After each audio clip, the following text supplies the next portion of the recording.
자, 오늘 우리가 읽은 본문은 안식일에 예수님께서 회당에서 손 마른 사람을 고치신 그런 사건을 기록하고 있습니다. 자, 오늘 본문 마가복음 3장 1절을 보게 되면 이렇게 시작을 하고 있어요. 예수께서 다시 회당에 들어가시니, 이 말씀으로 시작을 하고 있습니다. 다시 회당에 들어가셨다, 이 말은 우리 예수님이 회당에 처음 들어가신 건 아니겠죠? 네. 이 말씀을 보게 되면 예수님께서 회당에 들어가시는 일이 이번이 처음이 아니라 아주 일상적이었음을 알 수가 있습니다. 그런데 마태는 안식일에 예수님이 회당에서 손 마른 사람을 고치신 사건을 기록하면서 마태는 이렇게 기록하고 있어요. 마태복음 12장 9절입니다. 우리 한번 읽겠습니다. 거기에서 떠나 그들의 회당에 들어가시니. 자, 예수님께서 회당에 들어가셨는데 그냥 회당에 들어갔다고 말하지 않고 뭐라고 말씀하고 있어요? 그들의 회당에 들어가셨다라고 말씀하고 있습니다. 그러니까 오늘 들어간 회당이 어떤 회당이죠? 그들의 회당입니다. 이 그들의 회당이라고 하는 말은 무슨 말인가 하면 바리새인들이 득실거리는 회당이었다라고 하는 말이거든요.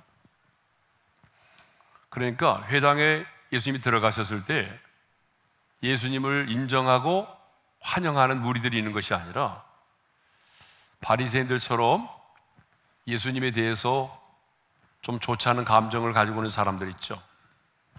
예수님을 끝없이 모함하고 작당하고 또 예수님을 잡아 죽이려는 그런 생각으로 가득 차 있는 사람들이 있는 그곳, 그들의 회당으로 주님이 들어가신 겁니다.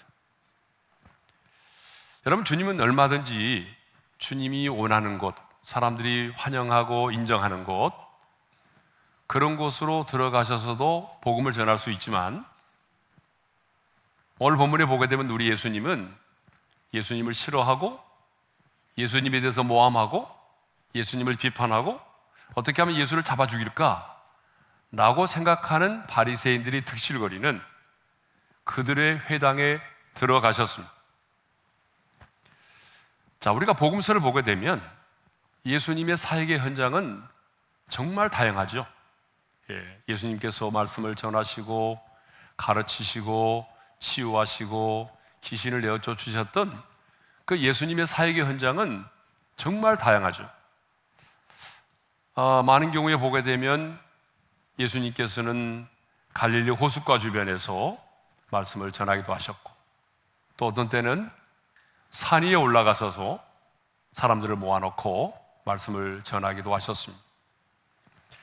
또 어떤 때는요, 각 성과 촌과 또 길거리에서 예수님은 말씀을 전하시고 가르치시고 치유하셨습니다. 때로는 성전에서, 그렇죠? 때로는 예수님 자신을 초대하는 개인의 집에서도 주님은 말씀을 전하시고 사역을 하셨습니다. 그런데 예수님의 공적인 사역 가운데 가장 두드러진 장소가 어디냐 그러면 그 사역의 현장이 바로 회당입니다. 회당이라고 하는 말은 헬라어로 시나고게라는 말인데 함께 모이는 곳이라는 뜻을 갖고 있습니다. 함께 모이는 곳. 회당은 그 당시에 유대인들에게는 굉장히 열려있는 장소였고 그리고 집회 장소로도 사용이 되었습니다. 예수님 당시에는요, 이 회당에서 안식일에 회당에서 회당의 예배를 드렸습니다. 그러니까 그 당시에는 두 개의 예배가 공존하고 있었는데 회당의 예배가 있었고 또 성전의 예배가 있었습니다. 성전의 제사가 있었습니다. 성전의 제사는 우리가 잘 아는 것처럼 짐승을 잡아서 피의 제사를 드리는 곳이었고 회당에서도 일종의 예배가 드려졌는데 회당에서의 예배는 짐승을 잡아서 피의 제사를 드리는 곳이 아니라 주로 찬양하고 성경을 낭독하는 그런 형태의 예배를 드렸습니다. 그러니까 회당 안에는 언제나 두루마리 성경이 항아리에 보관되어 있었다고 그래요. 해당장은 그 중에 하나를 가져와서 읽게 하고, 또 이렇게 해당장이 성경을 가져와서 읽어주면 그 중에 한 사람이 성경을 해석하고 또 가르침을 주게 했습니다. 그러니까 해당장이 허락만 하면 누구든지 그곳에서 성경을 가르칠 수가 있었던 거죠. 그런데 예수님께서 늘 이렇게 회당을 찾으셨고 규례대로 성경을 읽으시고 백성들에게 성경을 가르치셨어요. 그래서 사복음서의 회당이라는 단어가 무려 34번 나옵니다. 그리고 예수님과 관련된 회당만도 10개 정도가 예수님과 관련되어서 나옵니다. 자, 이것을 보게 되면 예수님의 사역의 중심지가 바로 회당이었음을 알 수가 있습니다. 자, 우리 몇 군데 찾아볼까요? 누가복음 4장 16절의 말씀을 한번 읽겠습니다. 다 같이요. 예수께서 그 자라나신 곳 나사렛에 이르사 안식일에 늘 하시던 대로 회당에 들어가서 성경을 읽으려고 서심해.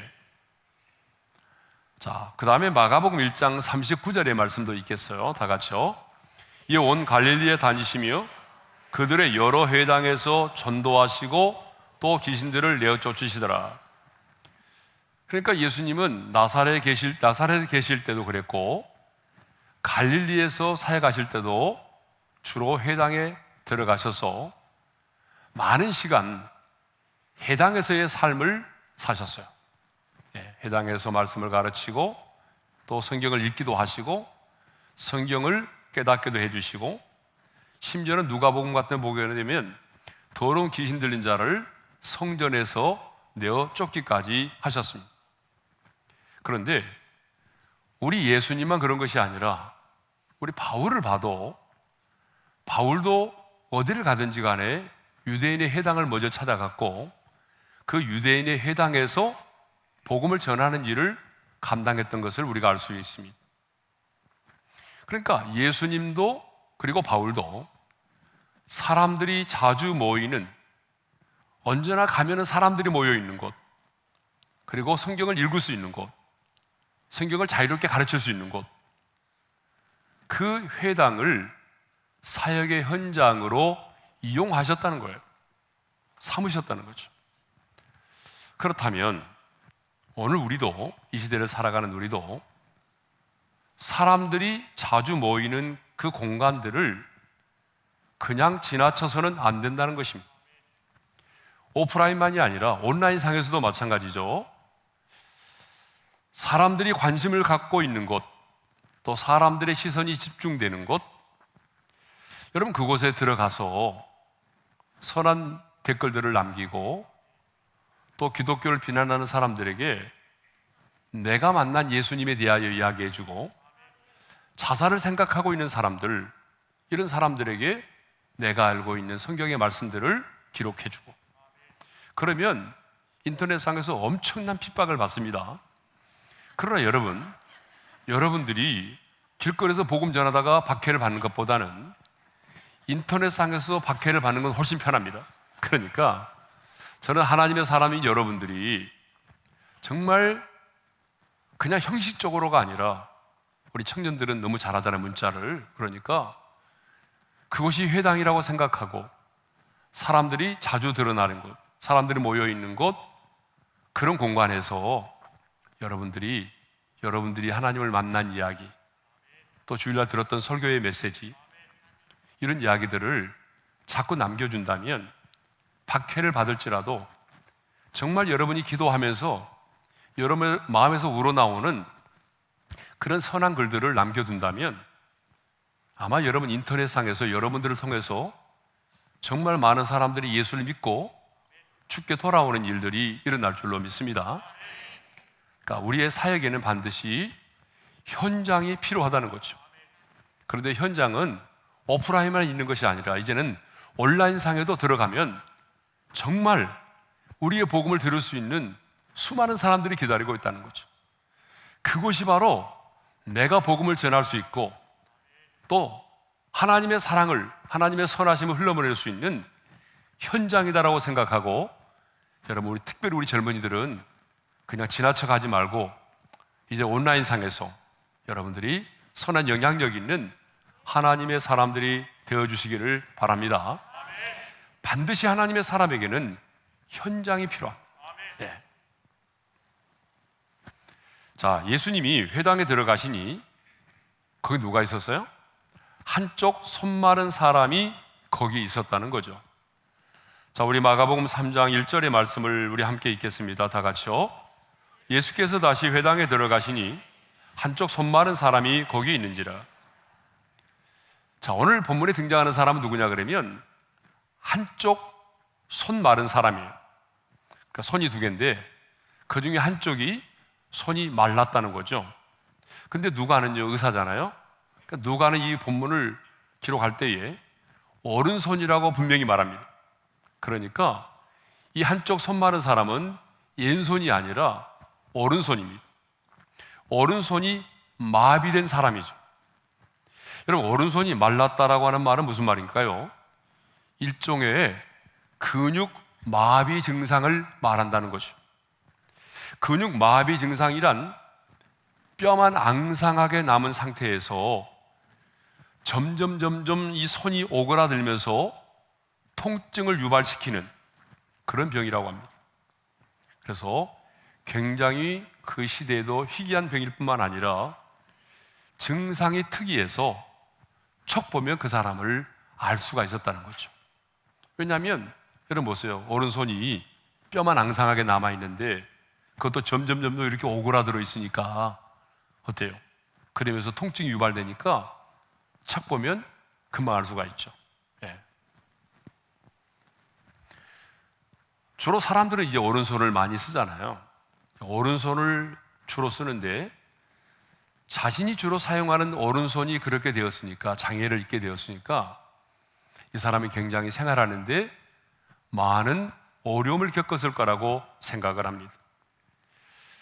또 전설에 의하면 이 사람의 직업이 석공이었대요. 석공.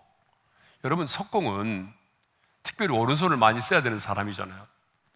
그런데 이 오른손을 이제는 장애를 입어서 사용할 수가 없게 되었으니까 이분은 이제 가장으로서 어떤 일도 할 수 없는 그런 안타까운 상황 가운데 빠지게 된 거죠. 그런데 중요한 것은 예수님이 찾아가신 그 회당에, 예수님이 말씀을 전하시고 가르치시는 그 현장에 그 사람이 거기 있었다는 거예요. 그런데요, 레위기 21장을 보게 되면 제사장의 결격 사항을 이야기하면서 육체에 흠이 있는 자, 여러 가지를 말하죠. 뭐 앞을 보지 못하는 자, 뭐 절뚝거리는 자, 뭐 여러 가지 쭉 얘기하면서 육체에 흠이 있는 자는 제사장이 될 수 없다라고 말해요. 그러니까 육체에 흠이 있는 자는 하나님 앞에 나오지 마라. 그리고 제사도 드리지 마라. 그리고 가까이 하지 말라는 말은 그 사람과 교제도 하지 말라는 거거든요. 그러므로 율법에 의하면요, 물론 이 사람은 뭐 제사장이 되는 건 아니지만은 그래도 상당히 사람들 앞에 나오는 게, 예배를 드리러 나온다는 게 굉장히 부담스러운 거예요. 예. 왜냐하면 그 시대는요, 율법에 이런 육체에 어떤 이렇게 흠이 있는 자, 어떤 장애를 가지고 있는 사람들은 굉장히 정상적인 사람들에 의해서 무시를 당하는 시대거든요. 그런데 그럼에도 불구하고 오늘 본문에 나오는 이 손 마른 사람, 예? 지금 마비 증상을 통해서 손이 뼈밖에 남아있지 않고 점점 오그라들어서 고통 가운데 있는 이 사람은 그럼에도 불구하고 은혜를 받고 싶어서, 왜냐하면 예수님은 항상 회당에 오셔서 안식일에 이렇게 하나님의 말씀, 성경을 가르쳐 주셨기 때문에 그 예수님의 가르침을 받고 싶어서, 아니 하나님께 예배를 드리고 싶어서 장애를 가지고 있음에도 불구하고 그 현장 가운데 나왔다는 거죠. 어쩌면 다른 사람들로부터 비난을 받을 수도 있고 조롱을 당할 수도 있는 상황이었지만, 그럼에도 불구하고 이 손 많은 사람은 그 장애를 가지고 있음에도 불구하고 그 회당에 찾아왔다는 것입니다. 그러니까 이 사람은 처음부터 장애를 가졌던 사람은 아니잖아요. 석공이었다가 어떤 이유에서 아니면 바이러스에 의해서였던지 간에, 아니면 무슨 석공의 일을 하다가 그렇게 되는지는 모르겠지만은 아무튼 이런 장애를 갖게 된 거죠. 선천적으로 장애가 아니고 인생을 살다가 어느 날 이런 장애를 갖게 된 것입니다. 장애를 갖게 되어 일도 할 수 없는 사람이 되고 나니까 더욱더 하나님의 말씀을 듣고 싶고 더욱더 하나님을 예배하는 자리에 나가고 싶었던 거죠. 여러분, 우리도 그러잖아요. 우리 성도들도 가서 보게 되면 건강하고 언제든지 마음대로 예배를 드릴 수 있는 상황이 있을 때는요, 대수롭지 않게 예배를 드리다가도 어떻습니까? 내가 중병에 걸려서 오랫동안 병원에 입원해 있으면 그렇게 하나님의 전에 나가서 정말 찬송하고 싶고 말씀을 듣고 싶고 성도와 교제를 나누고 싶고 예배를 드리고 싶은 그런 사모하는 마음이 있잖아요. 그죠? 그래서 오죽하면은 그냥 환자복 입고 예배당에 오는 사람도 있잖아요. 얼마나 예배를 드리고 싶으면 그러겠어요. 아마 이 사람의 심정이 그러지 않았을까 싶습니다. 건강하고 마음껏 예배를 드릴 수 있을 때는 예배를 등한히 여겼겠지만, 자기 자신이 장애를 입고 또 일할 수 없는 처지가 되고 이런 인간의 어떤 핸디캡을 갖게 되니까 자신의 약함 때문인지는 몰라도 하나님의 전에 나가서 예배를 드리고 싶고 하나님의 말씀을 더 사모하는 마음으로 듣고 싶고 이런 마음이 들었겠죠. 그래서인지 이 손 많은 사람이 장애를 가지고 있음에도 불구하고 사람들의 비난을 무릅쓰고서라도 이 회당에 나왔다는 것입니다. 아무튼 예수님이 들어가신 그 회당에는 한쪽 손 마른 사람이 거기 있었습니다. 그런데 만일 이 손 마른 사람이 말이죠, 창피하다는 이유만으로 아니면 어떤 수치심과 열등감 때문에 밖으로 나오지도 않고 자신의 신세를 한탄하면서 집 안에만 숨어 있었다고 한다면 여러분 어떻게 되었을까요? 예수님을 만나지도 못했겠죠? 예수님을 만나지 못했으니까 아무런 일도 일어나지 않았겠죠? 그런데 중요한 것은 이 손 마른 사람이 다른 사람들의 비난과 자신 안에 있는 수치심과 열등감을 이겨내고 그 해당의 현장에 와 있었다는 거예요. 여러분, 이 사실이 이제 우리에게 도전을 줍니다. 우리도 인생을 살다 보게 되면 이렇게 손 마른 사람과 같이 되어버릴 때가 있거든요. 몸이 아플 때가 있어요. 사업이 힘들고 어려워서 정말 인생을 포기하고 싶은 그런 마음이 들 때도 있잖아요.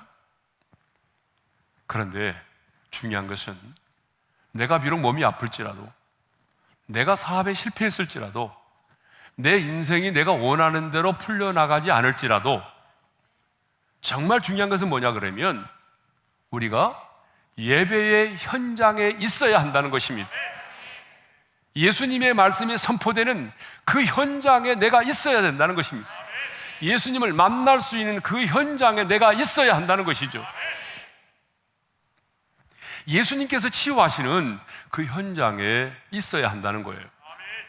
여러분, 누가 오병이어의 기적을 경험했나요? 예수님의 말씀을 듣기 위하여 벳세다의 들판에 모여 있었던 그 사람들이잖아요. 자신의 집안에 있었던 사람들이 아니잖아요. 예수님의 말씀을 듣기 위해서 배고픈 그 배를 움켜쥐고 장시간 동안 예수님의 말씀을 들었던 그 현장에 있었던 사람, 예수님의 말씀을 듣는 현장에 있었던 그 사람들이 그날 뭘 경험했나요? 오병이어의 기적을 경험했잖아요. 그래서 저는 우리 성도들이 인생을 살아가면서 힘들고 어려울 때, 내 인생이 더 꼬이고 뭔가 사방으로 막힘을 당하고 그럴 때일수록 우리는 뭘 해야 되죠? 방콕을 하면 안 된다. 많은 사람들이 그럴 때에 방콕을 해요. 사람 만나는 것도 싫어하고 밖에 나오는 것도 또 싫어하고, 그래서 그냥 혼자 자기 안에 스스로 갇혀서 살려고 하는 사람들이 있어요. 그게 위험한 거예요. 그럴 때일수록 우리는 방콕이 아니라 하나님을 예배하는 현장, 하나님의 말씀이 선포되는 현장, 그 현장에 나와야 된다는 거예요. 내가 그 현장에 있어야 여러분 하나님의 음성도 들을 수 있는 것이고, 그 현장에 나와야 치유하시는 주님의 손길을 경험할 수 있다는 거죠. 그런데요, 그 예수님이 찾아가신 그 회당 안에는 손 마른 사람만 있는 것이 아니었어요. 그 안에는요, 예수님을 고발하기 위해서 있는 사람들도 있었어요. 별 사람들 다 있죠. 자, 우리 2절의 말씀을 한번 읽어볼까요? 다 같이요. 사람들이 예수를 고발하려 하여 안식일에 그 사람을 고치시는가 주시하고 있거늘. 성경은 분명히 그 바리새인들을 뭐라고 말하냐면 예수를 고발하려 하는 사람들이에요. 그러니까 이 사람들은 예수님을 고발하기 위해서 지금 거기 와 있는 사람들이에요. 그러니까 이 바리새인들은요, 거기에 와 있는 손 마른 사람에 대해서는 관심이 없어요. 이 사람이 고침을 받느냐? 더더욱 관심이 없어요. 지금 이 바리새인들의 관심은요, 예수님이 지금 안식일에 이 사람을 고치시는가 안 고치시는가, 그것만을 주시하고 있었어요. 이 주시하고 있다는 말이 나오잖아요. 이 주시하고 있다는 말은 뭐냐면 동물들이 자신의 먹이를 노릴 때 사용되는 말이에요. 여러분, 우리가 동물의 왕국 보게 되면 사자가 버팔로가 많이 있는데 그 중에 하나를 딱 꼬집잖아요. 주시하고 있잖아요, 그 먹이를. 그런 것처럼 짐승들이 자신의 먹이를 주시하고 있는 것처럼 지금 이 바리새인들은 계속해서 예수님이 어떤 말을 하고 어떤 행동을 하는지 예의주시하고 있었다는 거예요. 그런데 이 주시하고 있다라고 하는 동사의 시대가 미완료형입니다. 이 말은 무슨 말이에요? 그들은 잠시도 눈을 떼지 않고 졸지도 않고 자지도 않고 계속적으로 예수님이 어떤 말을 하시는지, 예수님이 저 손 마른 사람에 대해서 어떤 행동을 하시는지를 예의주시하고 있었다는 거예요. 행동을 감시하고 있었던 거죠. 이들은 이미 앞선 사건에서 예수님이 중풍병자를 고치신 사건을 보았던 사람들입니다.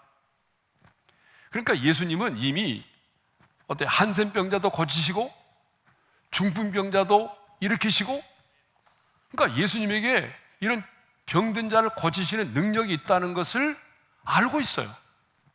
모르고 있는 게 아닙니다. 그들은 지금 예수님이 이 병든 자도 고칠 수 있다는 걸 알고 있습니다. 이 대단한 믿음이죠. 그런데 그들의 관심이 뭐예요? 그들의 관심은 지금 과연 이 예수가, 병을 고치는 능력 있는 이 예수가, 한센병도 고치고 중풍병자도 일으켰던 이 예수가 지금 이 회당 안에 있는 이 손 마른 사람을 이 안식일에 고칠 것인가 말 것인가, 여기에 모든 관심을 집중하고 있었던 것입니다. 왜 그럴까요? 그 이유는 출애굽기 20장 10절에 보게 되면 안식일에는요, 아무 일도 하지 말라고 그랬거든요. 아무 일도 하지 말라고. 그러니까 율법에 의하면요, 안식일에는 병든 자를 고칠 수가 없는 거예요. 왜냐하면 안식일에 병든 자를 고치는 것은 뭐예요? 하나의 일로 간주가 되는 거예요. 왜냐하면 병을 고치는 것은 일이잖아요. 그러니까 안식일에는 아무 일도 하지 말라고 그랬는데, 만일에 예수님이 이 안식일에 손 많은 사람을 고치신다면 예수님이 뭘 하게 되는 거예요? 일을 하게 되는 거죠. 그러니까 예수님이 일을 하게 되면 뭐예요? 안식일을 범하는 것이 되는 거죠. 그런데 여러분, 구약의 안식일의 규례 가운데도 어떤 게 있냐 그러면요, 생명이 위급할 경우에는 외예가 있어요. 생명이 위급할 경우, 지금 하지 않으면 산소호흡기를 대지 않는다면 죽는다. 그러면 산소호흡기를 대는 것은 괜찮아요. 그런데 이제 문제는 이 사람은 지금 생명이 위급한 문제가 아니잖아요. 예? 그렇죠? 손 마른 사람이잖아요. 그러니까 오늘 안 고쳐도 돼요. 오늘은 안식일이니까 내일 제가 다시 오겠습니다. 아니면 제가 있는 곳이 어디니까 제가 있는 곳으로 오세요. 이렇게도 하실 수 있잖아요. 그런데 예수님은요, 생명의 위급 상황이 아님에도 불구하고 주님은 나중에 보면 이 환자를 고치잖아요. 예. 자, 지금 바리새인들의 관심은 뭐 그 회당에 들어와서 하나님을 예배하는 것 관심이 없어요. 예수님의 말씀을 듣는 것 관심이 없어요. 또 이 환자가 고침을 받는 것 별로 관심이 없어요.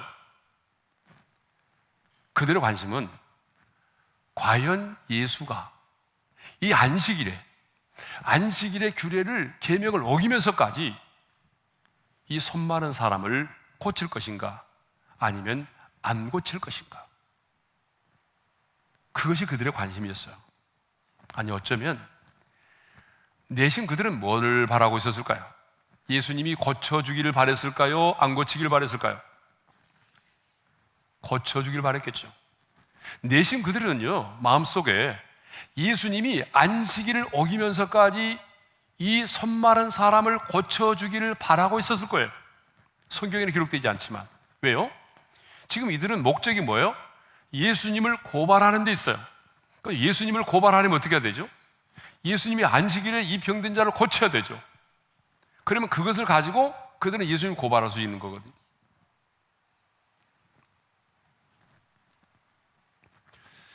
그들은 이 안식일에 예수님께서 이 손 마른 사람을 고치면, 그 앞전에 예수님께서 중풍병자를 고치시면서 이렇게 말씀하신 적이 있잖아요. 죄를 사하는 권세에 대해서 말씀하셨거든요. 예수님이 죄를 사하는 권세가 있음을 말씀하셨거든요.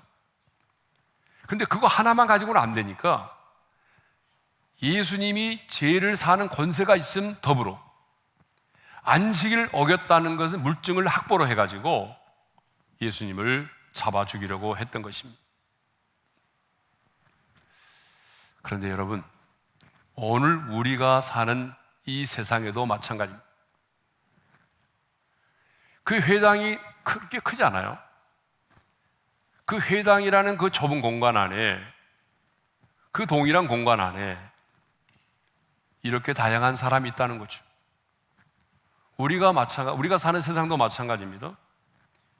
여러분이 머물러 있는 그 현장 가운데 이렇게 바리새인과 같은 사람들이 있어요. 누군가의 잘못을 들추어 내려고 끊임없이 주시하고 있는 사람들이 있어요. 여러분, 직장에 그런 사람도 있죠. 직장에만 있는 게 아니에요. 여러분의 소그룹 안에도 있어요. 소그룹 안에도 보게 되면 우리 순장이 뭘 잘못하는가 보자, 우리 엘더가 뭘 어떻게 하는가 보자, 이런 사람이 있어요. 진짜 골 때리는 사람들이죠. 네. 은혜 받는 데는 별로 관심이 없다니까요.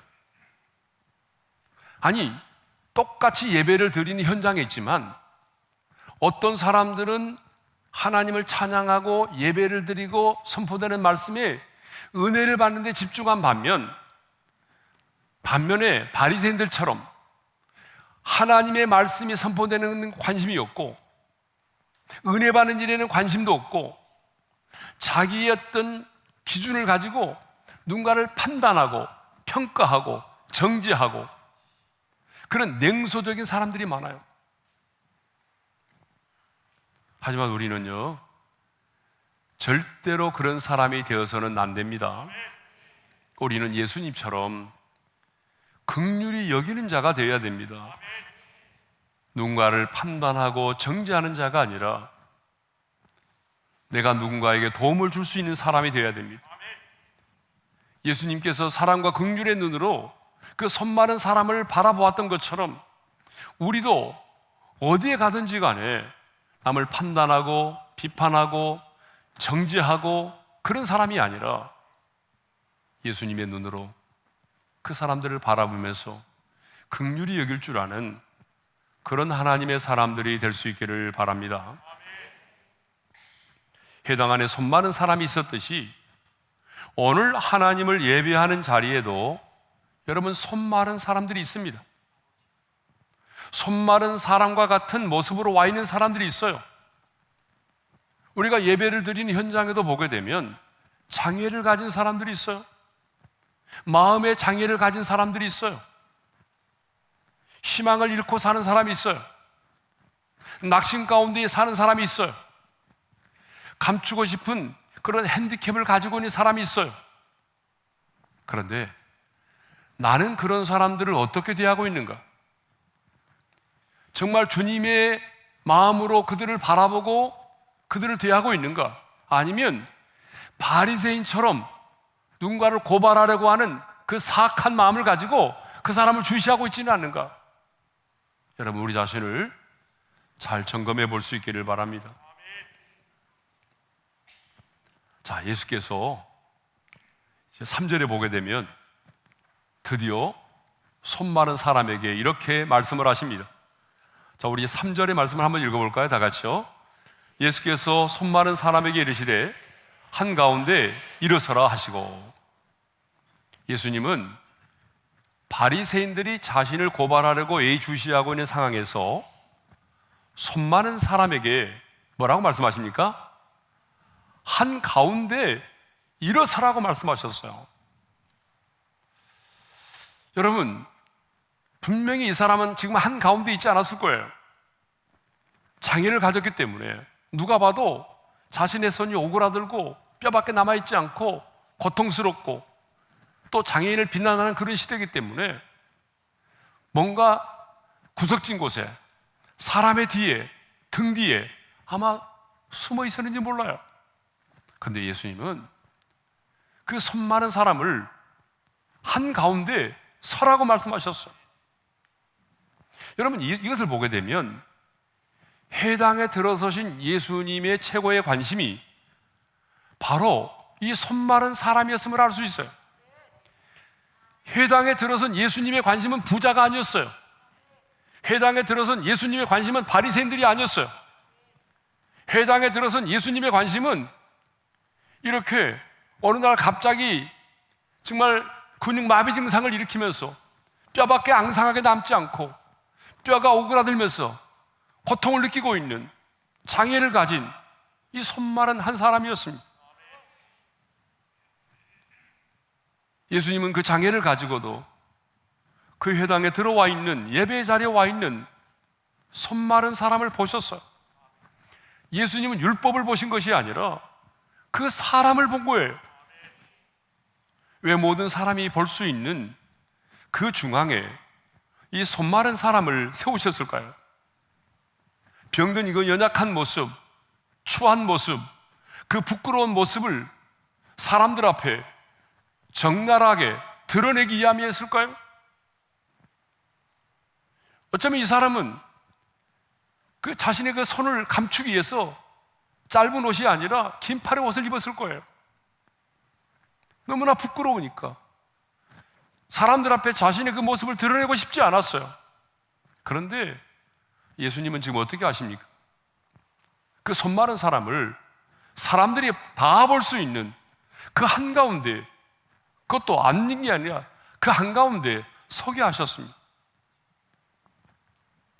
왜 예수님이 그 손 마른 사람을 사람들이 모두 볼 수 있는 그 한가운데 서게 하셨을까요? 그 첫 번째 이유는 이 사람을 통해서 안식일에 대한 진정한 가르침을 주시기 위해서입니다. 이 안식일에 이 사람을 고침으로 인해서 안식일의 본질이 무엇인가를 가르쳐주고 싶었던 거죠. 두 번째 이유는 이 사람을 치료해서 더 이상의 열등감이 아니라 당당하게 자존감을 가지고 사람들 앞에 살아갈 수 있도록 하기 위해서입니다. 이 사람은 오른손이 마비되고 말라붙은 손으로 인해서 정말 심한 열등감을 가지고 있었을 거예요. 그래서 늘 혼자 지내며 외톨이로 지냈을지도 몰라요. 여러분, 우리 성도들 가운데도 가끔 보게 되면 근육을 조절하는 신경에 문제가 생겨서 입이 돌아가는 구안화사가 생기는 경우들이 있잖아요. 여러분, 우리 입이 잠깐만 틀어져도요, 성도들은 사람 만나는 거 싫어해요. 그래서 꼭 마스크를 하고 다니고 밖으로 나오지도 않고, 밖으로 나올 때는 완전히 입을 봉쇄하고 나오죠. 여러분, 우리 성도들도 보게 되면 갑자기 근육 마비 증상이 와서 입이 약간만 돌아가도 사람 만나는 거 싫어하거든요. 부끄러워하잖아요. 이 사람은 얼마나 더 그랬을까요? 장애로 인한 심한 열등감을 갖게 되었겠죠. 자신감도 없고 늘 숨어 지내며 살아왔을 거예요. 가장의 역할을 하지 못한 것에 대한 죄책감, 내가 가장으로서 열심히 일을 해야 내 자녀들을 먹이고 입힐 수 있는데 내가 가장으로서 일을 할 수가 없으니 얼마나 부끄러웠겠어요. 그런데 주님은 그 사람을 많은 사람들이 바라보는 한가운데 세우셨습니다. 더 이상 사람의 등 뒤에 숨어 있지 말라는 거죠. 더 이상 너의 그 연약함을 가지고 부끄러워하지 말라는 거죠. 그래서 주님은 그 사람을, 누군가의 사람의 등 뒤에 숨어있던 그 사람을 모든 사람들이 볼 수 있는 한가운데 불러내셨어요.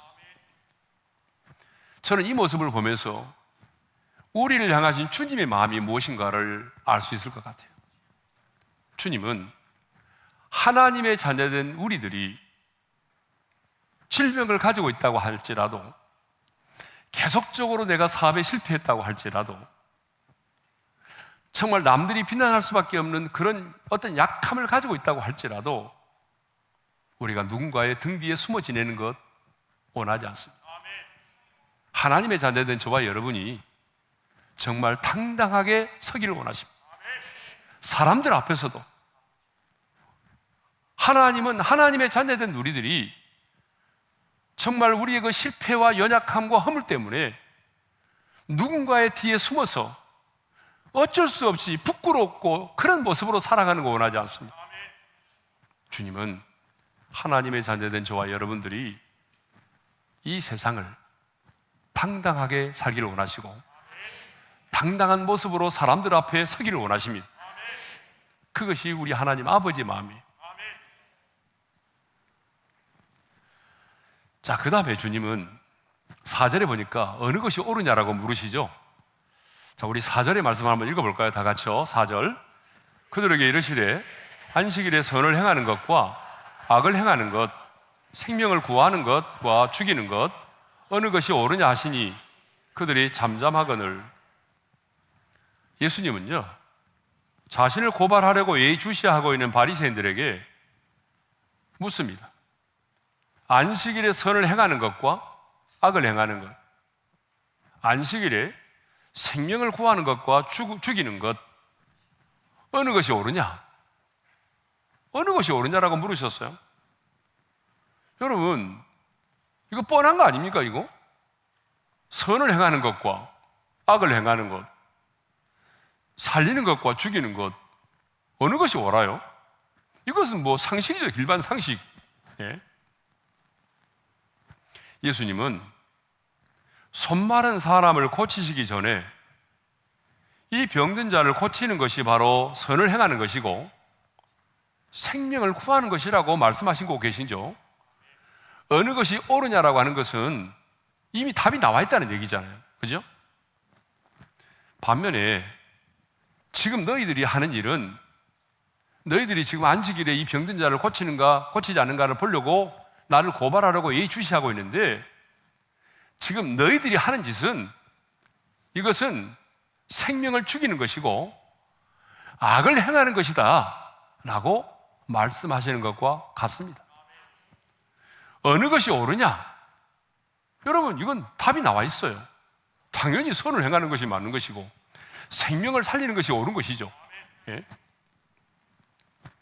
그러면 왜 주님은 그렇게 말씀하셨을까요?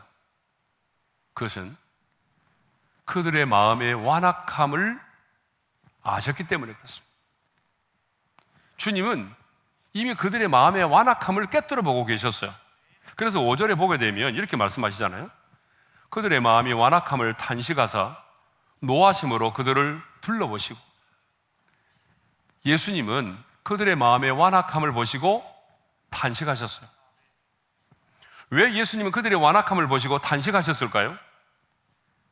율법은 선을 행하고 생명을 구하기 위해 있는 것인데 그들은 지금 도리어 그 법으로 누군가를 판단하고 죽이고 정죄하고 죽이려고 하였기 때문입니다. 안식일은 예수님이 말씀하신 것처럼 안식일은 사람을 위해서 존재하는 것인데 그들은 사람보다는 법을 앞세워서 도리어 그 법으로 사람을 판단하고 죽이는 일에 앞장서 왔기 때문입니다. 여러분, 신앙생활에 있어서요, 본질이 굉장히 중요합니다. 믿음의 본질, 예배의 본질, 이 본질이 너무 중요해요. 그런데 바리새인들은 율법의 본질은 보지 못하고 전통과 형식과 규칙만을 더 중요하게 생각했던 것입니다.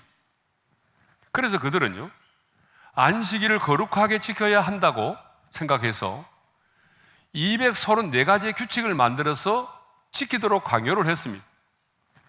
여러분, 안식일은 선을 행하고 생명을 구하기 위해서 사람을 위해서 존재하는 것인데 바리새인들은 그 법을 제정해 주신 근본의 취지를 이해하지 못하고 그 법을 우상화하고 그 법을 절대하려고 했던 것입니다. 여러분, 이런 사람들 정말 많습니다. 총회라든가 노예 석상에 가보게 되면 정치꾼들이 있어요. 이 정치하는 사람들은 언제나 사람을 먼저 보는 것이 아니라 법을 먼저 봅니다. 그리고 그 법을 우상화합니다. 그 법을 절대화시킵니다. 특별히요, 그 당시의 바리새인들, 서기관들은 상징으로 되어 있는 것들을 상징으로 보지 못하고 도덕과 윤리로 보았다는 거죠. 상징으로 보아야 될 것들을 상징으로 보지 못하고 도덕과 윤리의 기준으로 보았다는 거예요. 자, 그런 게 너무 많아요, 구약에. 자, 예를 들면 구약 성경에 피와 관련된 말씀이 많이 나오죠. 피를 먹지 말라, 만지지 말라, 그리고 여자의 얼경에 대해서도 부정하다고 말씀하시잖아요. 여러분, 그걸 읽으면서 왜 하나님이 이렇게 말씀하셨을까? 아마 이해가 안 되는 분들이 많이 계셨을 거예요. 그런데 여러분, 왜 하나님이 구약 시대에 피와 관련된 그런 계명을 주셨을까요? 그것은 피가 생명에 관한 상징이기 때문에 그렇습니다. 피는 곧 생명이다 그랬잖아요, 그죠? 피는 생명에 관한 상징입니다. 좀 더 구체적으로 말하면 하나님이 우리를 구속하시는데 그 아들의 십자가에서 흘리신 그 생명의 피로 우리를 구원하시기로 정해져 있었기 때문에 주님은 그 피에 대해서 엄격하게 다루신 것입니다.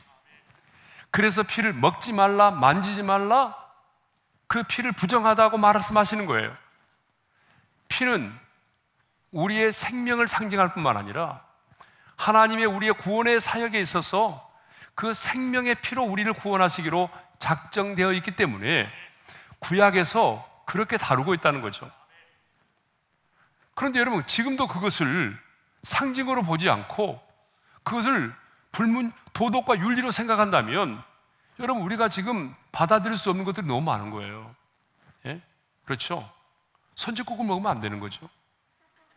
예? 여러분, 그러지 않아요? 예. 또 머리를 깎지 말라 이런 말도 있잖아요. 여러분, 그 말도 마찬가지죠. 머리는 하나의 권위에 대한 상징이에요. 권위에 대한 상징이잖아요. 저도 어저께 이발했거든요. 완전 그렇지 않으면 저렇게 장발하고 다녀야 되죠. 예. 그러니까 이것을 우리가 하나의 상징으로 이해를 해야 됩니다. 이런 부분들을. 또 맹인이나 다리 저는 자나, 아까 얘기했잖아요. 레기 21장에 보게 되면 그 육체에 흠이 있는 자, 장애가 있는 자는 제사장이 될 수 없다. 그러면서 육체의 장애를 쭉 얘기하고 있어요. 거기 보게 되면 앞을 보지 못하는 맹인이나 다리 저는 자나, 근데 재밌는 말이 나와요. 코가 불완전한 자. 코가 불완전한 자. 여러분, 코가 불완전한 자가 나오는데 이런 사람들은 제사장이 될 줄 말라고 말하거든요. 근데 이게 잘못하게 되면, 아니, 하나님이 형상대로 지음받은 인간에 대해서 어떤 예모를 비하하고 이렇게 이해를 할 수가 있어요. 그렇게 이해하는 분들이 계시더라고요. 여러분, 그게 아닙니다. 그게 아니에요. 여기 이제 코가 불완전한 자는요, 예, 제가 좀 찾아보니까 코가 납작한 사람을 말하더라고요. 근데 여러분, 우리 동양 사람들은 코가 다 납작하잖아요. 예? 예. 그러니까 이 말은 무슨 말인가 하면은 흠이 없는 화목제물이 되실 예수님에 대한 상징이에요. 그러니까 제사장이 될 사람들은 흠이 없어야 된다. 그런데 장차 우리의 죄를 담당하시기 위해서 이 땅에 오실 예수 그리스도는 정말 흠이 없는 완전한 화목제물이 되실 분이다. 그것을 상징하는 거예요.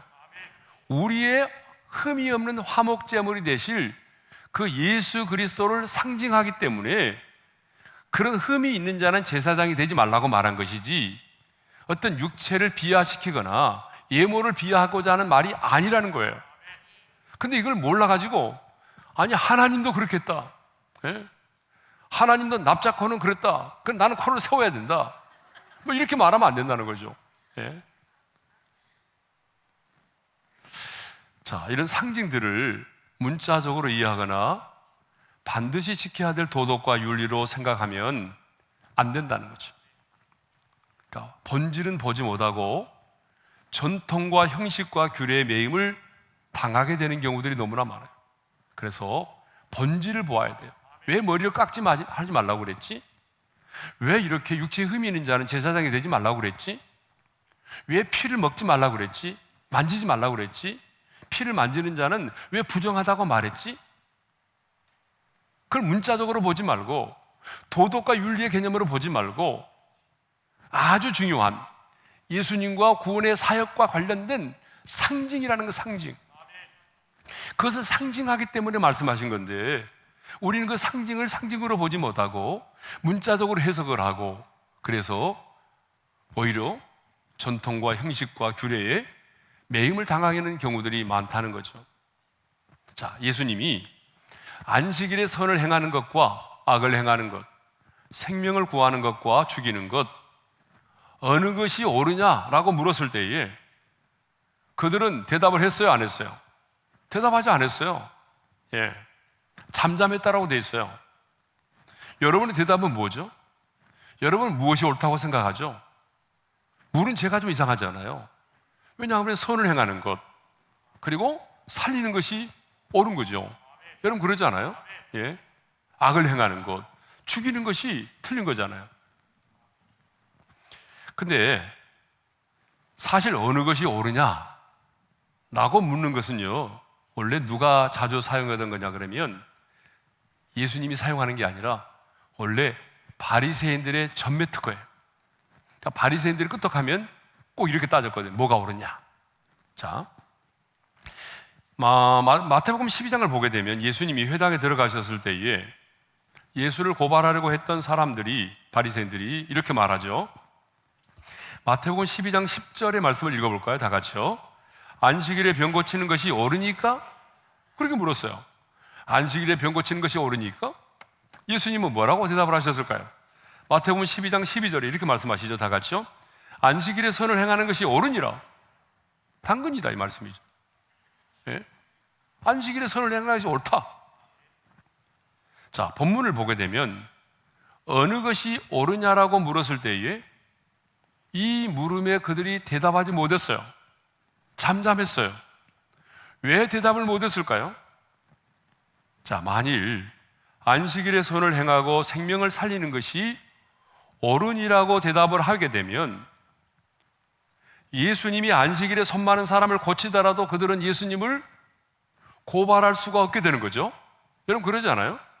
반대로 안식일을 지키기 위해서 악을 행하고 죽이는 것이 옳다고 말한다면 그들은 무사람들 앞에서 자신들 스스로가 악한 사람이라고 스스로를 정죄하는 경우가 돼버린 거잖아요. 그렇죠? 그러니까 그들은 이걸 빼박이라고 그러죠. 빼도 박도 못하게 되는 거죠. 여러분 그렇잖아요? 예? 옳습니다라고 말도 못하고 아니면 틀렸다라고도 말을 못한 거예요. 그러니까 그들은 잠잠하고 있을 뿐이죠. 자, 이렇게 어느 것이 옳으냐라고 하는 예수님의 물음에 대답하지 못하고 잠잠하고 있을 때에 우리 예수님은 그 사람에게 뭐라고 말씀하시냐 그러면 내 손을 내밀라 라고 말씀하셨어요. 자, 우리 5절의 말씀인데요, 우리 한번 읽겠습니다. 다 같이요. 그들의 마음이 완악함을 탄식하사 노하심으로 그들을 둘러보시고 그 사람에게 이르시되 내 손을 내밀라 하시니 내밀매 그 손이 회복되었더라. 무엇이 옳으냐 이렇게 물었을 때에 바리새인들이 대답을 하지 못하고 있었거든요. 그때 예수님은 그 가운데 선 한 손 마른 사람에게 말씀하셨어요. 내 손을 내밀라. 여러분 주님이 이렇게 말씀하셨거든요. 그때 그는 어떻게 했을까요? 있는 힘을 다해서 근육의 마비 증세로 점점 말라 비틀어져 버린 자신의 손을 있는 힘을 다해서 주님을 향해 내밀었어요. 여러분들은 끝까지 그 손 내미는 게 뭐 대수냐 이렇게 생각할지 모르지만 그 사람의 입장에서는 결코 그렇지가 않았어. 여러분 손이 이미 지금 오그라져 있잖아요. 그리고 뼈만 앙상하게 남아있는 그 오그라져 있는 그 손을 있는 힘을 다하여 주님 앞에 내어민 거예요. 그러자 어떤 일이 벌어졌죠? 기적이 일어난 겁니다. 근육의 마비 증세로 점점 말라 비틀어져 버린 자신의 손이 펴지기 시작한 거예요. 여러분 기적이 일어난 것입니다. 자신의 손에 피가 흐르고 세포들이 춤을 추는 것과 같은 그런 일들이 일어난 거죠. 얼마나 놀라운 일이죠. 얼마나 기쁘고 즐거운 일입니다. 여러분 예수님은 안식일에 이 손 마른 자를 고치셨어요. 아까도 말씀드린 것처럼 이 사람은 지금 생명의 이역 가운데 있는 사람이 아니거든요. 그러니까 안식일이 지난 내일에 고쳐줘도 돼요. 그런데도 불구하고 주님은 하루를 기다렸다가 다음날 고치는 것이 아니고 그 안식일에, 그리고 예수님을 고발하기 위해서 주시하고 있는 사람들이 지켜보는 가운데 일부러 안식일에 주님은 이 손 마른 사람을 고쳐주신 것입니다. 왜 그랬을까요?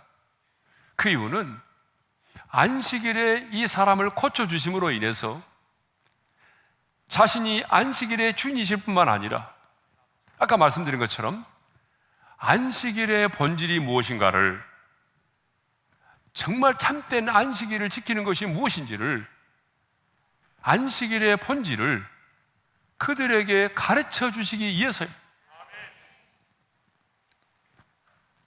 근데 여기서 중요한 것은 믿음으로 이 손 마른 사람이 그 손을 내밀 때에 그 손이 회복이 되었다는 것입니다.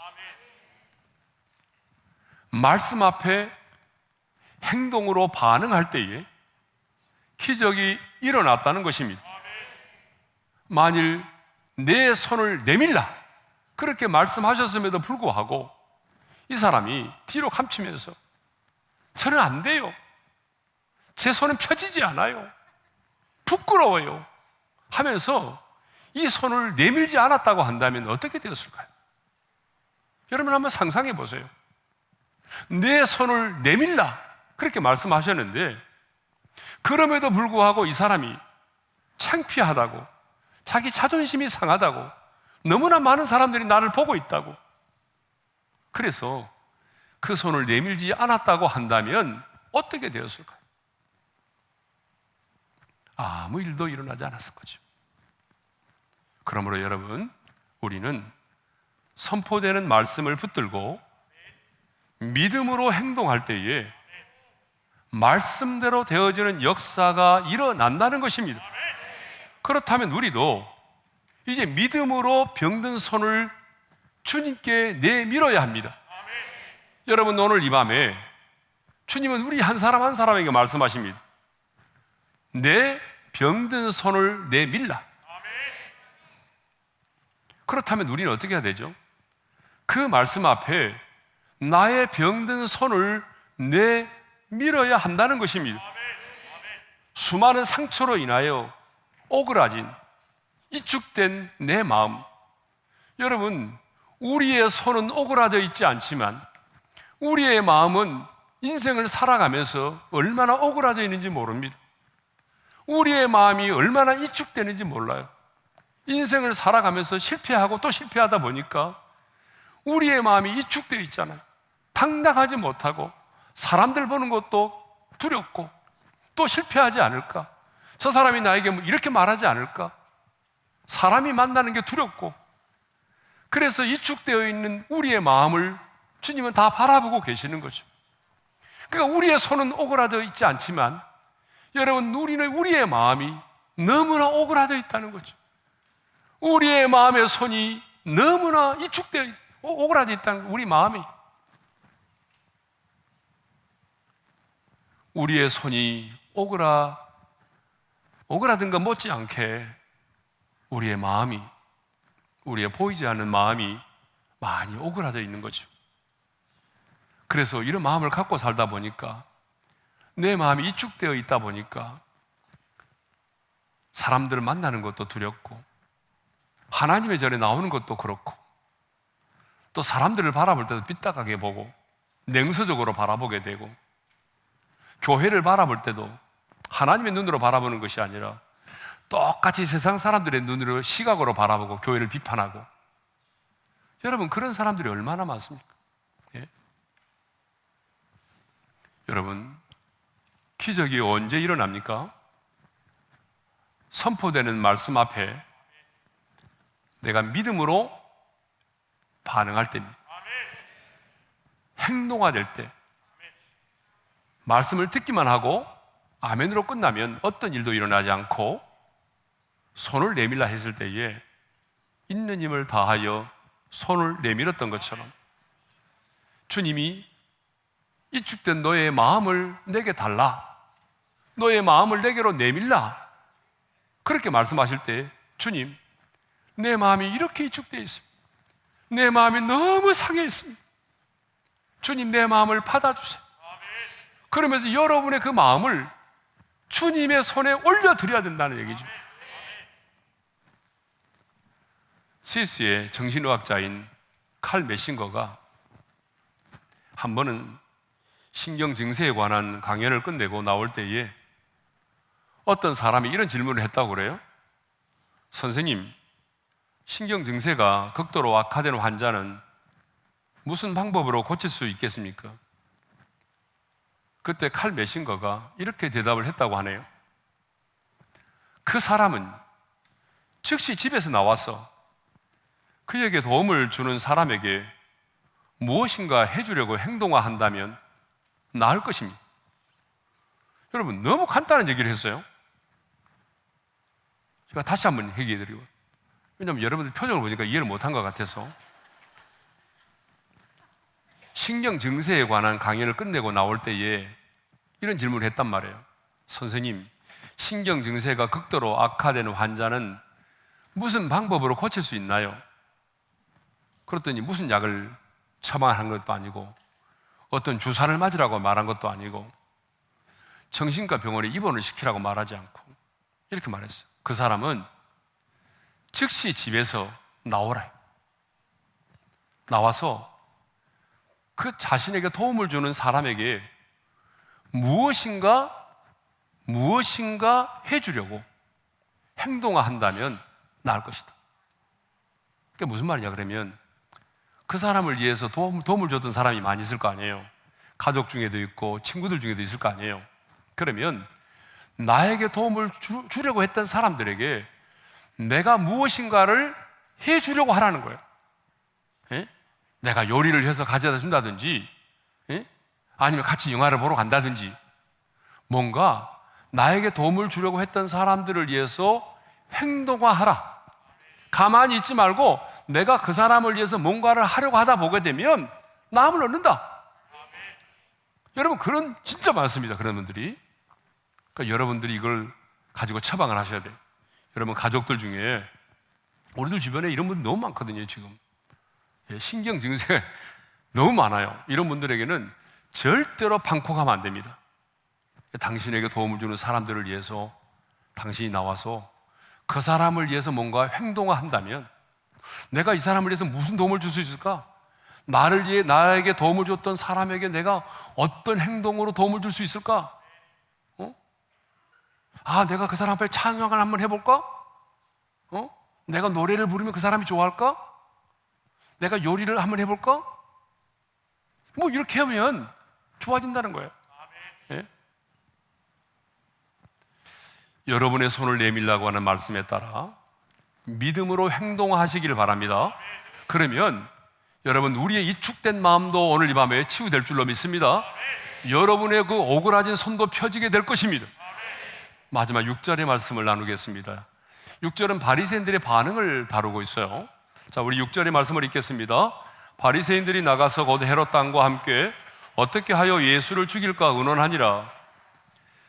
여러분, 이 손 많은 사람이 손이 펴졌잖아요. 회복이 되었잖아요.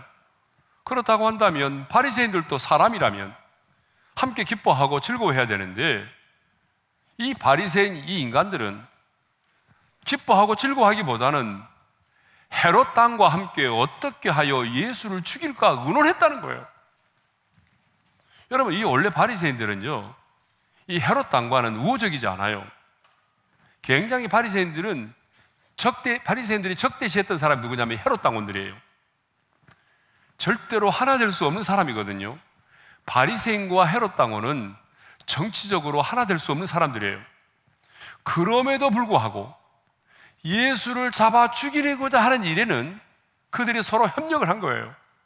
여러분, 이게 영적인 세계입니다. 예수님을 제거하고자 하는 일을 함에 있어서는 서로 물과 기름과 같은 사람도 하나가 될 수 있다는 거예요. 자, 이렇게 예수님이 가르치시고 전파하시고 치유하시는 그 사역의 현장에 예수님을 비난하고 예수님을 고발하고 예수님을 잡아 죽이려고 하는 사람들이 언제나 있었어요. 그죠? 예수님이 말씀을 가르치시고 전파하시고 치유하시는 그 현장에는 예수님의 말씀을 듣고 환영하고 아멘으로 화답하고 좋아하고 따르는 사람이 있었던 게 아닙니다. 여러분, 성경을 보세요. 바울도 그랬고 예수님도 마찬가지입니다. 예수님이 말씀을 전하시고 가르치시고 치유하시고 지신을 내어쫓는 그 모든 사역의 현장에는 예수님을 인정하고 환영하고 따르는 사람만 있었던 것이 아니라 예수님을 비난하고 정죄하고 예수님을 모함하고 그리고 예수님을 잡아 죽이려고 하는 그런 사람들이 언제나 있었다는 거예요. 여러분, 이게 우리가 뭘 도전하죠? 여러분, 우리도 마찬가지입니다. 우리도 내가 잠잠히 가만히 잠만 자고 있지 않고 내가 하나님의 사람으로서 복음을 전하고 내가 하나님의 나라와 복음을 위해서 살기를 원하고 그래서 누구를 만나든지 간에 주 예수의 복음을 전하고 누군가를 위해서 기도해주고 우리가 이렇게 하나님의 나라와 복음을 위해서 살려고 하면 우리의 삶의 현장에, 우리의 사역의 현장에는 언제나 우리를 비난하고 조롱하고 모함하고 우리를 죽이려고 하는 그런 어둠의 영들이 있다는 거예요. 이것은 여러분이 의식하든지 의식하지 않든지 간에 이것은 분명한 사실입니다. 이건 사실이에요. 내가 이번 주에 어떤 목사님의 설교를 들었는데요, 인터넷에서. 그 목사님이 이런 설교를 하더라고요, 재밌게. 여러분이 악한 영이라면 이렇게 전제를 하고, 여러분은 어떤 교회를 공격하시겠습니까? 전통적이고 잠자는 교회, 조용한 교회, 그런 교회를 공격하시겠습니까? 아니면 역동적이고 성령이 충만하고 열심히 전도하고 뭔가 역동적이고 살아있는 교회를 공격하겠습니까? 자, 여러분이 악한 영이라면 어떤 교회를 공격하겠어요? 잠자는 교회, 조용한 교회, 아무 일도 일어나지 않는 교회, 그런 교회는 공격하지 않는다는 거예요. 여러분이 악한 영이라면 어떤 교회를 공격하시겠습니까? 그랬을 때 한결같이 역동적인 교회, 살아 움직이는 교회, 생명을 살리는 교회, 이런 교회를 공격하는 것이 마땅하겠죠. 자, 제가 무슨 얘기 들으냐면, 우리가 예수 믿고도 여기가 좋사오니 하면서 안주하고 영적인 잠을 자고, 그래서 우리 삶에 어떤 일도 일어나지 않고, 여러분, 그런 인생을 살아가면 마귀도 여러분을 건드리지 않습니다. 절대로 건드리지 않아요. 바울이요, 복음 전하지 않고 그들과 타협하고 살았다면 가는 곳마다 사람들로부터 웰컴, 환영을 받았을 거예요. 근데 바울이 가는 곳마다 핍박을 받았던 것은 복음 때문이었어요. 그가 복음을 전했기 때문이죠. 여러분, 우리가 복음을 위해서 살고자 하고 하나님이 주신 비전을 향해서 달려가고자 한다면 마귀는 반드시 가만히 있지 않아요. 여러분, 우리 교회는 어떤 교회죠? 우리 교회는 마귀의 눈에 가장 고통과 괴로움을 안겨주는 교회라고 저는 생각합니다. 여러분, 우리 교회는 평범한 교회가 아닙니다. 의자 13개, 14개 놓고 예배 드릴 때 하나님이 저에게 그 마음을 주셨어요. 한국교회 대안을 제시하는 교회가 되라. 말도 안 되는 비전이었어요. 그런데 저는 믿음으로 그 말씀을 받았고 믿음으로 그 말씀을 선포했어요. 그래서 우리 교회가 하나님의 열심에 의해서 하나님의 그 거룩한 비전을 이루어 가고 있는 거죠. 그래서 하나님은 한국교회의 연합을 위해서, 이 땅의 부흥을 위해서, 이 땅에 무너져가는 다음 세대를 일으키고 세우기 위해서 하나님은 우리 교회를 세우셨어요. 그리고 여러분 한 사람 한 사람을, 많고 많은 교회가 있지만 이 거룩한 비전을 이루기 위해서 하나님이 우리를 만나게 하셨어요. 그리고 지금 우리는 하나님께서 우리 교회를 통해서 행하시는 그 놀라운 일 가운데 우리는 한 사람으로 쓰임을 받고 있는 거죠. 여러분, 그러지 않아요? 분명히 다니엘 기도에 교회, 한국 교회만이 아니라 우리가 이 땅을 떠나고 난 이후에도 세계 교회사에 한 페이지로 남게 될 것입니다. 왜냐하면 이런 일은 아직까지 전무후무한 일이기 때문이죠. 한국 교회 서로 분열하고 서로 비난하고 정말 하나 될 수 없는 교회인데, 하나님이 이 다니엘 기도회를 통해서 이렇게 많은 교회들을 교단과 교파를 초월해서 연합하게 하시고 함께 21일 동안 사모하는 마음으로 하나님을 찬양하고 예배할 수 있게 하시고 무너져가는 다음 세대를 일으키고 세우는 일에 하나님이 우리 교회를 들어 사용하고 있습니다. 우리 꿈미에서 만든 교재를 4,500개 교회가 쓰고 있습니다. 더 많은 교회들이 지금 꿈미 컨퍼런스를 요구하고 있습니다. 여러분, 우리가 잘해서가 아닙니다. 잘나서가 아닙니다. 하나님이 이 교회를 통해서 하나님이 그 비전을 이루어 가고 계시는 거죠. 하나님이 저와 여러분들을 도구로 사용하셔서 이 거룩한 비전을 이루어 가고 있는 것입니다. 그렇다면 마귀의 눈에는 지금 가장 증오와 분노를 갖게 만드는 교회가 이 시대의 옳은 교회라고 생각합니다. 그렇다면 여러분, 마귀가 가만히 있겠어요? 어떻게 하면 이 옳은 교회를 무너뜨릴까? 어떻게 하면 저 김 목사를 무너뜨릴까? 여러분, 이것이 마귀의 전략이에요. 이것이 우리 교회를 향한 마귀의 증오입니다. 그러므로 다른 교회는 잠자고 있을지라도 우리 교회는 이 마지막 때에 이제는 정말 영적인 잠을 자서는 안 됩니다. 우리는 깨어 있어야 됩니다. 영적인 전쟁의 선봉에 서야 됩니다. 그리고 우리를 대적하는 그 마귀의 계계를 당하지 말고 그 마귀의 계계를 수포로 돌아가게 만들어야 됩니다. 그래서 우리 교회 안에는 기도의 영적인 파수꾼들이 많이 세워져야 됩니다. 우리 장로님들, 우리 권사님들, 사랑하는 우리 성도님들, 우리는 영적인 잠을 자서는 안 됩니다. 우리의 새벽 기도가 다시 불이 붙고 금요 기도가 다시 불이 붙고, 여러분, 그래야만이 우리가 이 맡겨준 사명을 능히 감당하면서 하나님의 거룩한 비전을 이 땅 가운데 이루어 드릴 수가 있는 것입니다. 여러분, 안주하면 안 됩니다. 잠을 자면 그 순간 망하는 것입니다.